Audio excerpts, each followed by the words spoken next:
చూడనట్టు వెళ్తున్నావు? బాగున్నావా? సరే వెళ్ళు.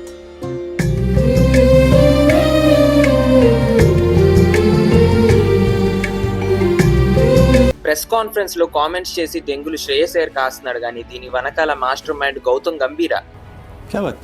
ఎన్డీటీవీ రిలీజ్ చేసిన ఈ రిపోర్ట్ చూడండి. ఇందులో రాసింది గౌతమ్ గంభీర్ అంటున్నాడంట టీమిండియా నుంచి స్టార్ కల్చర్ ఖతం అయిపోవాలి.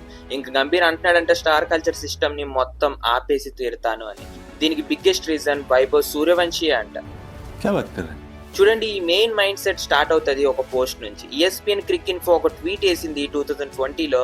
అందులో ఒక మాట అన్నది. అయితే 2011లో ధోని ఇంకా టీమిండియా వరల్డ్ కప్ గెలిచారు. ఈ వరల్డ్ కప్ ఇండియా 28 years తర్వాత గెలిచింది.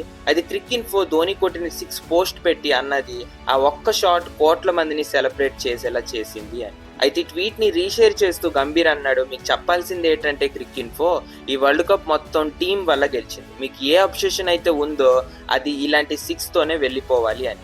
ఆ టైంలో చాలా మంది క్వశ్చన్స్ అయితే అడిగారు, పోస్ట్ లోని ఎక్కడ రాసిలేదు కదా గౌతీబాయ్ వరల్డ్ కప్ ఓన్లీ ధోనియే గెలిపించాడని. ఇక్కడ పోస్ట్ లో అన్నారు ఈ ఒక్క షాట్ ఇండియా మొత్తాన్ని సెలబ్రేట్ చేసేలా చేసింది అని రాశారు కదా. ఎక్కడ మెన్షన్ అయ్యింది ఓన్లీ ధోనియే వరల్డ్ కప్ గెలిపించాడు అని? కానీ గంభీర్ మాయ ఎప్పుడు ఒకటే మాట అంటాడు, ఇంకా ప్రతిసారి ఇంటర్వ్యూస్ లో అంటూనే ఉంటాడు ఇండియాలో స్టార్ కల్చర్ ని తీసేయాలి అని. ఇప్పుడు ఈ భయ్య కోచ్ అయిపోయాడు, చేతిలో ఒక పవర్ వచ్చింది. ఇంకా ఎలాంటి సిస్టమ్స్ తీసుకొచ్చాడంటే ఇండియన్ ఫ్యాన్స్ కి అస్సలు ఇష్టం లేదు. గంభీర్ ముందు కూడా విరాట్ అండ్ రోహిత్ శర్మ అగ్నెస్ట్ లోనే ఉండేవాడు. ఎందుకంటే టీమిండియాలో బిగ్గెస్ట్ సూపర్ స్టార్స్ వీళ్ళేగా ఉండేవారు. అందుకే ఇదే లూప్ కంటిన్యూ చేస్తున్నాడు గంభీర్ మాయ. అంటున్నాడు ఇండియాలో స్టార్ కల్చర్ ని ఖతం చేయాలి, ఒక ప్లేయర్ కి మొత్తం లైమ్ లైట్ ఇవ్వకూడదు. అందుకే ఈ భయ్య వైభవ్ ని ఆడించట్లేదు. మీరేంటో మీ విధానాలు ఏంటో ఇప్పటికి నాకు అర్థం అవరో బాబు. గంభీర్ వచ్చాక కొత్త కొత్త రూల్స్ కూడా యాడ్ అయ్యాయి. పార్ట్నర్స్ తో కలిసి ట్రావెల్ చేయకూడదు, టీమ్స్ తో కాకుండా సెపరేట్ గా రాకూడదు. ఇవన్నీ BCCI border Gavaskar trophy time అప్పుడు ఇంప్లిమెంట్ చేసింది. గౌతమ్ గంభీర్ ఇంకో సిస్టమ్ కూడా తీసుకొచ్చాడు. యాక్చువల్ గా ఇది విరాట్ అండ్ రోహిత్ ని టార్గెట్ చేయడానికే, కానీ ఇది మంచి రూలే అని చెప్పుకోవచ్చు. మీకు ఇండియన్ టీమ్ లో ప్లేస్ కావాలంటే డొమెస్టిక్ లో పర్ఫామ్ చేసి రావాలి. డైరెక్ట్ గా IPL ఆడేసి వచ్చేస్తామంటే కుదరదు. బేసికల్లీ ఇక్కడ ఎవడి ప్లేస్ రిజర్వ్డ్ కాదు.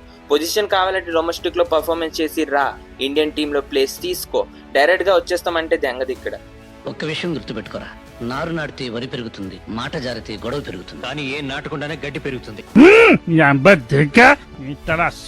రిజల్ట్ గా మనం విరాట్ కోహ్లీ అండ్ రోహిత్ శర్మ అండ్ రిషబ్ పంత్ ని డొమెస్టిక్ లో ఆడడం చూసాం. ఇప్పుడు విజయ్ హజారే ట్రోఫీ కూడా రెడీ అవుతున్నారు. ముందు మనం చూస్తే తన స్టార్టింగ్ కెరియర్ లోని మాత్రమే డొమెస్టిక్స్ ఆడారు. చాలా గ్యాప్ తర్వాత మళ్ళీ డొమెస్టిక్స్ లో కనిపించారు. ఎవరి వల్ల?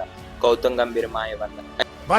అయితే గంభీర్ ప్లాన్ ఏంటంటే ఇండియాలో ఒక్క ప్లేయర్ మీద ఉండే అబ్సెషన్ ఖతం చేయాలి, ఒక్క ప్లేయర్ కి ఇంత వాల్యూ ఇవ్వకూడదు అని. ఈ ప్లాన్ చాలా వరకు సక్సెస్ అయితే అయ్యింది.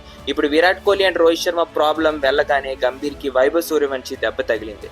కోహ్లీ ప్రైమ్ టైమ్ లో ఎంత సపోర్ట్ అయితే కోహ్లీకి వచ్చేదో అదే ప్రైమ్ సపోర్ట్ వైభవ్ డెబ్యూ అవ్వక ముందే స్టార్ట్ అయిపోయింది.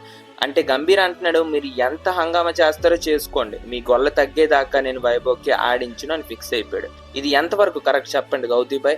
మీరు స్టార్ కల్చర్ ని ఖతం చేయడానికి ఈ పసిపిల్లాడే దొరికాడా?